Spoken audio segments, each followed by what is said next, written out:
Halo semuanya, selamat datang di YouTube channel di Official Auto. Akhirnya kita langsung mencoba rasa berkendara dari mobil listrik ION Hypertech HT. Ini adalah produk paling termewah dan juga termahal dari ION untuk pasar Indonesia. Waktu itu sudah diperkenalkan dan juga sudah dibuka untuk ke unitnya di pameran Gias. Tapi saya waktu itu unitnya masih setir kiri. Sekarang kita langsung mencoba setir kanannya, merasakan bagaimana rasa berkendara, fitur-fitur kemewahannya, dan juga modal dari rancang kelistrikan dari ION Hypertech HT ini. So teman-teman, check this out.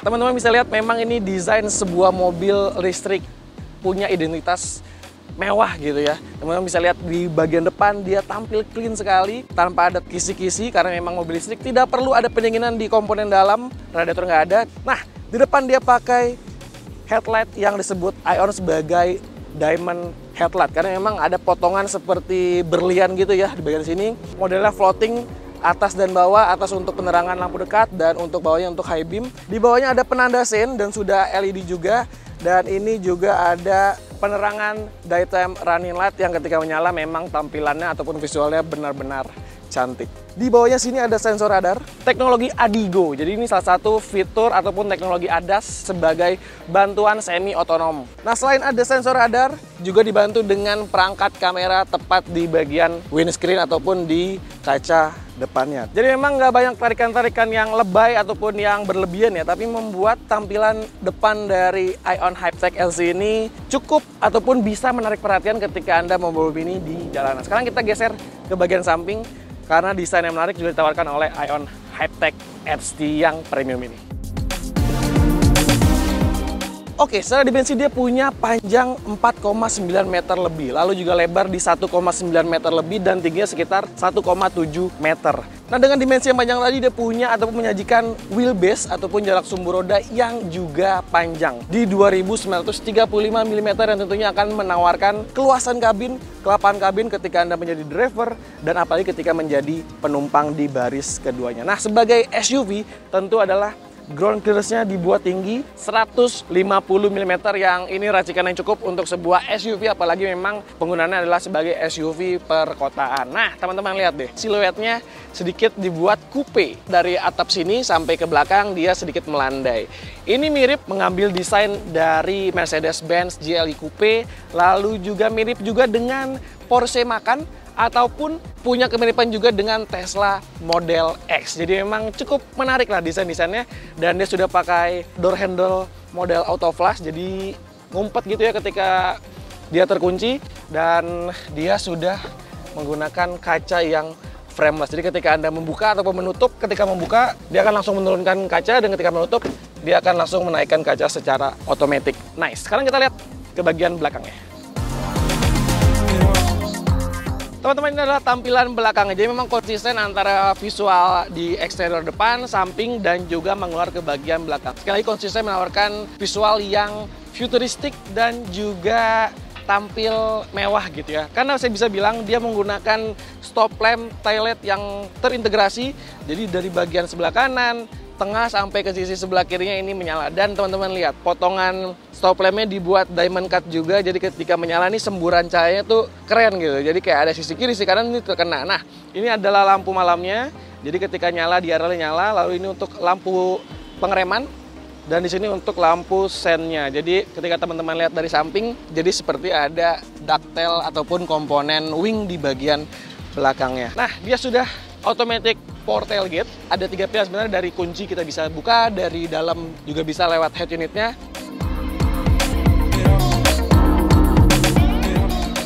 Oke teman-teman, ini adalah port chargernya, jadi juga aksesnya ada banyak pilihan. Teman-teman bisa langsung up buka di lewat elektrik, lewat head unitnya, ataupun langsung manual di bagian sini. Nah, jadi buka juga secara otomatis, dan dia sudah pakai port pengecasan tipe CCS2 yang lebih jamak ataupun lebih umum lah digunakan. Nah, untuk pengisiannya dia sudah menggunakan DC fast charging 280 kW klaimnya dari ION untuk mengisi dari 10 sampai 70% bisa tuntas dalam waktu sekitar 15 menit saja. Teman-teman, sebagai informasi, sekali lagi adalah varian Hypertech ST Premium yang kita coba, jadi varian terbawah. Dia opsi pintu belakangnya masih swing, jadi kita tarik begini. Tapi untuk varian paling teratasnya dinamakan sebagai Ultra Gullwing Door. Jadi pintunya ketika dibuka dia naik ke atas. Ini jadi lebih mirip lagi dengan Tesla Model X. Tentunya juga menawarkan tawaran yang lebih mewah, lebih prestis, tapi sayangnya belum dijual secara resmi. Yes, teman-teman, sudah ada di balik kemudi dari ION Hypertech S3 yang premium. Wow, memang desainnya benar-benar menawarkan aura yang premium, lalu juga mewah. Kenapa saya bisa bilang seperti itu? Karena memang hampir area kabin ini dibalut dengan bahan-bahan soft touch. Bisa dibilang juga 100% bahan-bahan soft touch ini bersentuhan langsung dengan tubuh kita ya. Seperti contohnya di armrest ini sudah soft touch kulit, lalu juga di door sini sudah soft touch, di door bawah juga soft touch. Dan di area dashboard depan juga sudah menggunakan bahan soft touch yang benar-benar empuk dan juga lembut. Sebagai driver, memang kita dimanjakan sekali dengan fitur-fitur yang ditawarkan oleh ION Hypertech ini, seperti penggunaan head unit ataupun bisa dibilang control panel. Semua fungsi teknologi teman-teman bisa atur di sini. Teman-teman lihat deh, memang nggak ada tombol-tombol fisik. Jadi seluruh fitur dan teknologi kita harus atur lewat panel head unitnya yang berbentang layar 14,6 inci ini. Lalu juga UI-nya menarik, mudah untuk pengoperasiannya, tapi memang kita butuh adaptasi. Yang biasanya menggunakan tombol-tombol fisik, kita harus pindah ataupun mengulang kebiasaan menggunakan layar di sini. Nah, sementara di depan sini dia pakai 10,25 inci MID, cukup informatif juga teman-teman. Ada speedometer, lalu juga ada sisa jarak tempuh sama baterainya, dan juga ada TPMS sampai fitur-fitur lainnya yang bisa kita atur ataupun kita lihat langsung secara real time di cluster meter dari ION Hypertech ini. Dan pengaturan setirnya juga sudah tilt dan teleskopik, walaupun memang menurut saya tiltnya dia kurang tinggi ya untuk pengaturannya, tapi untuk teleskopiknya ini cukup panjang, jadi kita bisa atur dengan sangat leluasa menyesuaikan dengan posisi driving ataupun posisi duduk yang paling terbaik. Setirnya juga tampil futuristik, dia lebih mengarah ke oval gitu ya, dan feel gripnya juga cukup menarik, pas untuk tangan orang dewasa, dan sudah dibalut juga dengan kulit. Di setir juga ada dua multi-function steering wheel. Di sebelah kiri untuk multimedia, angkat telepon juga. Di sebelah kanan juga untuk fitur dari pengaturan ADAS-nya. Jadi memang tombol ini kita bisa atur nih fungsinya mau segimana. Misalkan kita mau atur untuk fungsi dari fitur-fitur lainnya, kita bisa ubah di head unitnya, tinggal kita nentuin aja. Jadi memang tombolnya ini shortcut aja. Oh iya, memang karena nggak ada tombol-tombol fisik, jadi termasuk nggak ada tombol-tombol pengaturan spion. Untuk mengatur spion ini kita harus lewat head unitnya. Jadi kita tinggal atur aja, kita tinggal kiri kanan. Jadi memang agak 360 nih, tombol multi-function steering wheel-nya. Jadi kita mau naikin spion, turunin spion, atau kiri kanan, kita bisa langsung atur lewat sini. Jadi sisi kanan, sisi kiri, ini bisa terintegrasi langsung lewat tombol di setirnya. Jadi memang banyak banget gimmick-gimmick fitur yang ditawarkan oleh ION Hypertech ini. Tadi seperti saya bilang ya, ada juga kursi pijit di sini untuk penumpang depan dan juga driver sebelah kanan. Salah satunya juga ada ini nih. Kita bisa pilih 3 pilihan wangi di interior, dari spring grass, flower shadow, dan juga rippling wet. Oh ya teman-teman, ini juga ada lighting system, juga ada ambient light yang memberikan rasa comfort yang berbeda ketika kita menaiki mobil ini, karena ada berapa pilihan warna, banyak sekali. Teman-teman bisa pilih mood dan juga kemauan ketika kita berkendara dengan mobil ini. Ini juga ada pilihannya tuh, teman-teman bisa pilih aja deh sesuai dengan kebutuhan dan juga keinginan. Dan juga ada driving energy consumption yang di sini include juga dengan driving mode. Ada 4 pilihan. Pertama ada comfort, dia nggak bisa diatur-atur. Ada sport, lalu juga ada custom yang bisa kita adjust nih, bagaimana acceleration responsnya, brake responsnya, dan juga bobot dari setir. Dan terakhir adalah energy saving ataupun eco untuk menghemat energi ataupun konsumsi daya listrik yang bisa menjadi lebih baik lagi. Lalu juga untuk AC-nya dia punya kesejukan yang baik, pengaturannya masing-masing untuk yang sebelah kiri dan juga yang sebelah kanan. Tapi sayang di sebelah ataupun di sisi belakang dia belum ada pengaturan suhunya, jadi harus ngikutin di bagian depan sini. Tapi oke lah, kita mungkin bisa atur di 24 atau 25 derajat dengan semburan 2, yang juga pasti akan menghemat konsumsi baterai dari mobil ini. Dan yang paling penting adalah kelengkapan fitur dari ADAS-nya ataupun fitur keselamatan bantuan mengemudi secara semi otonom. Nah, ION sendiri menamakan fitur ini sebagai ADIGO. ADIGO adalah akronim dari ION Digital Intelligent Gateway and Operation. Jadi memang ada sekitar 15 sistem ADAS Mulai dari adaptive cruise control with stop and go, lalu juga ada lane departure warning, lane keeping assist, automatic emergency braking, forward collision warning, blind spot monitor, traffic jam assist, cornering speed control, rear cross traffic alert, integrate cruise assist, intelligent high beam control, lalu juga ada door open warning, rear approach warning, around view monitor, sampai reversing radar. Jadi memang banyak banget, pastinya akan memberikan proteksi lebih ketika menjadi driver dan juga menjadi penumpang. Nah, selain ada fitur ADAS tadi, mobil ini dilengkapi dengan fitur-fitur standarnya. Mulai dari ada 6 airbags, TPMS, ada anti-lock braking system di 4 roda, electronic braking distribution, electronic parking brake, hill hold control, bahkan sampai ada hill descent control, lalu juga ada vehicle dynamic control, traction control system, dan juga driver fatigue warning system ataupun driver ini tadi ya, alert warning ya, notifikasi warning ketika kita berkendara udah lelah dibaca dengan sensor di balik kemudinya. Sekarang kita pindah ke belakang. Karena juga jadi salah satu selling point dengan wheelbase yang panjang 2,9 meter lebih, pasti ruang dan cargo space-nya bisa menyajikan kelapangan yang baik. Let's go!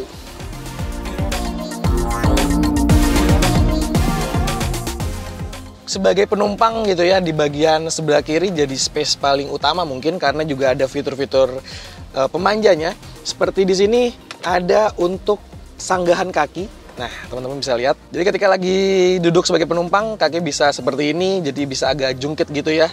Dan di sebelah kanannya ini jadi untuk fungsi dari meja. Jadi bisa kerja di sini, taruh laptop, makan, bisa semuanya di row kedua dari Ion Hype-Tech. Tentu juga ada panoramic roof.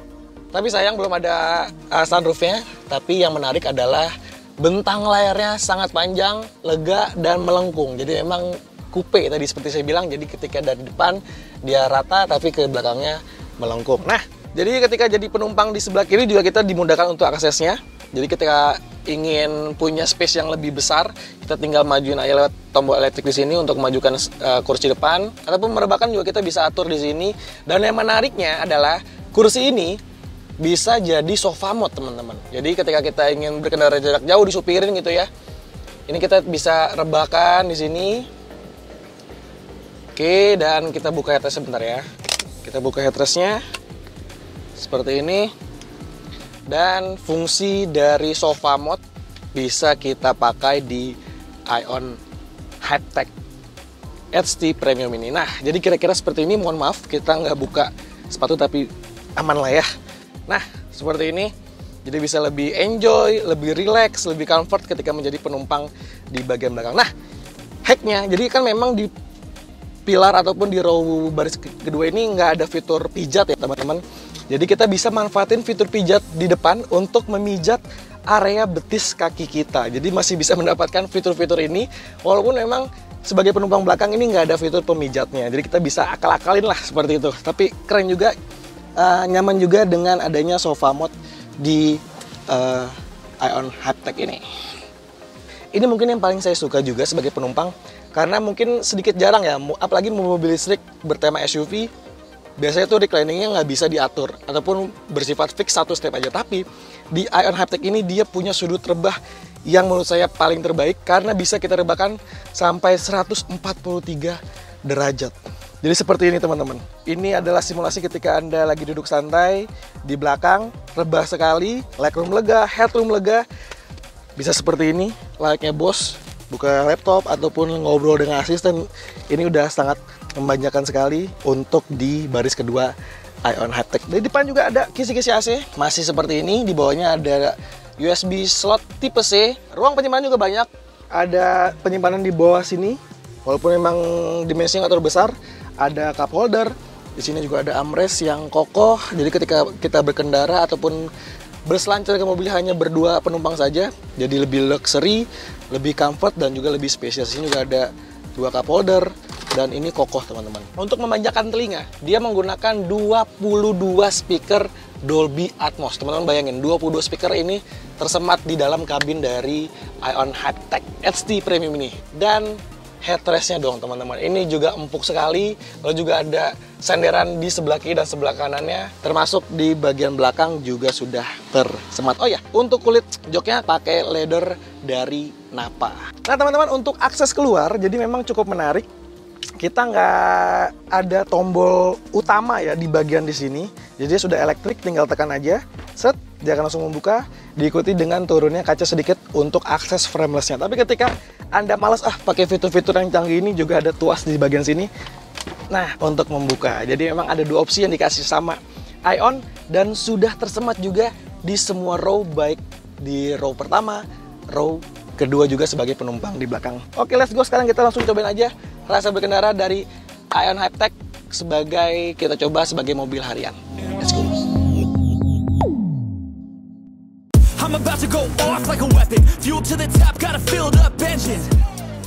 Impresi pertama mengendarai mobil SUV Ion Hypertech ini adalah meski dia punya memang dimensi data yang cukup besar, tapi ketika Anda sebagai driver rasanya cukup mengakomodasi rasa ataupun posisi berkendara yang optimal. Jadi nggak berasa kagok lah ya dengan bentuk tubuh yang besar. Posisi drivingnya, visibilitas ke depan sangat baik, dan yang saya suka adalah dashboard ini rendah, jadi kita nggak merasa dibuat kagok dengan dashboard yang tinggi. Dan untuk visibilitas, samping kiri kanan lebar, wide, spionnya juga besar, dan ya ini salah satu mobil yang dibuat coupe ya. Ketika Anda lihat dari spion belakang, visibilitasnya nggak seluas ketika Anda melihat di depan ataupun melihat ke kiri dan sampingnya. Tapi tenang aja, ada fitur around view monitor ataupun kamera 360 yang ketika Anda lagi mundur ataupun lagi berdekatan dengan objek kendaraan di sekelilingnya akan langsung muncul di head unit berbentang layar 14,6 inchinya ini. Posisi berkendara ini ditawarkan dengan sangat baik oleh Ion Hypertech ST ini. Pertama tadi ya, sudah teleskopik, sudah tilt, lalu juga pengaturan sudah elektronik, 8 arah untuk driver, jadi kita bisa sesuaikan sekali lagi posisi driving yang paling ideal, paling mantap, dan bisa disesuaikan dengan, ya mungkin bisa dibilang semua postur tubuh ini kita bisa mengendarai mobil ini karena pengaturannya sudah selengkap itulah. Nah, untuk perjalanan dalam kota ini lebih sering menggunakan mode yang comfort ataupun yang energy saving. Ada beberapa perbedaan, terutama di bobot setir. Jadi dibuat lebih ringan, tangan kita nggak pegel untuk berakselerasi ataupun bermanuver di jalanan macet. Nah, untuk road noise untuk di perkotaan, ini juga salah satu selling point dari Ion Hypertech karena di kaca ini dia sudah dikasih double layer. Jadi ada dua kaca seperti itu. Ini juga impact-nya membuat ataupun memfilterisasi suara dari luar masuk ke dalam kabin dari Ion Hypertech ST ini. Sekarang kita bahas bagaimana performanya. Jadi memang dia menggunakan baterai Magazine, baterai yang diciptakan oleh Ion sendiri, LFP dengan kapasitas 83 kWh. Lalu dia menggunakan motor listrik tunggal di bagian belakang. Jadi dia menggunakan rear wheel drive. Nah, dari rancang tadi ini bisa menghasilkan tenaga sampai 250 kW atau setara 335 horsepower, dan torsinya menyentuh 420 Nm. Akselerasinya, klaim dari Ion, dari posisi diam nih mobil sampai ke 100 km per jam bisa tuntas dalam waktu sekitar 5,7 sampai 5,8 detik. Angka yang cukup fantastis mengingat bobot mobil ini lebih dari 2,2 ton. Jadi memang modal dan rancangan dari powertrainnya ini bisa membuat ataupun melesatkan mobil ini walaupun dimensi besar, bobotnya berat, tapi masih dapat untuk rasa berkendara ketika Anda ingin berkendara secara lebih agresif, lebih sporty. Ion coba mewujudkan itu lewat Hypertech ST ini. Nah, langsung ngomongin performanya. Sekarang kita cobain yang sport, dan kita akan cobain jadi memang sedikit agak menghentak, harus agak menghentak. Iya. Langsung cepat sekali ke 80, 90, 100. Ya. Jadi memang ketika Anda memilih sport ini, auranya, karakternya jadi lebih agresif. Cocok banget ketika Anda memang ingin lagi fun to drive ataupun berkendara secara lebih sporty. Anda bisa pilih pilihan yang sport. Lanjut. Jadi memang suspensi dari mobil ini cukup istimewa dan bisa dibilang selevel dengan mobil-mobil Eropa. Karena di suspensi depan dia pakai double wishbone independent, jadi kiri kanan gitu ya. Geraknya berbeda sendiri-sendiri, dan di belakang pakai 5-link independent. Racikan kaki ini memang yang saya rasakan peredamannya bisa dibilang sangat baik untuk sebuah SUV sebesar ini. Dia memang karakternya dibuat stiff. Ribonnya lembut sekali ketika lewatin jalan yang bumpy, gerak mainnya tuh enak. bermanuver, akselerasi di tikungan dengan kecepatan yang agak tinggi gitu ya. Body rollnya benar-benar sangat minim. Jadi Anda harus coba langsung buktikan sendiri kalau memang suspensi ini benar-benar menarik untuk sebuah SUV listrik garapan dari ION. Kami juga mencoba seberapa cepat pengecasan DC charging dari ION Hypertech ST Premium ini di SPKLU Ultra Fast Charging 200 kW. Pengujian dari posisi baterai 15 ke 99% bisa tuntas dalam waktu 41 menit. Nah, dalam keadaan baterai terisi penuh, berdasarkan cluster meter bisa diajak berkendara hingga 620 km. Lalu untuk rata-rata konsumsi baterainya buat penggunaan di dalam kota sejauh 100 km baik di jalan raya dan juga di jalan tol, hasil pengujian kami dapat di 13,1 kWh per 100 km atau sekitar 7,6 km per 1 kWh-nya. Adapun baterai dari mobil ini berkapasitas 83 kWh. So teman-teman, itu tadi hasil berkendara, kita udah cobain, sudah cukup puas mengendarai ION Hypertech ST Premium ini. Jadi memang masih dijual dengan harga pre-booking ya, 685 juta untuk wilayah Jakarta. Tapi kabarnya mobil ini akan siap dirilis dengan harga resmi pada akhir Oktober 2024 ini. Nah, kita harapkan harganya ya mungkin bisa lebih kurang gitu ya. Jadi pertanyaan, apakah mobil ini layak untuk dibawa ke garasi rumah Anda? Saya bisa bilang iya, dan sangat patut untuk Anda pertimbangkan. Sekali lagi dengan bekal, fitur, performa, lalu juga dengan platform yang dipasang, ditanam pada mobil ini. So, bagaimana teman-teman? Pendapat kalian soal mobil ini? Sampaikan di kolom komentar dan sampai jumpa di video berikutnya. Ciao!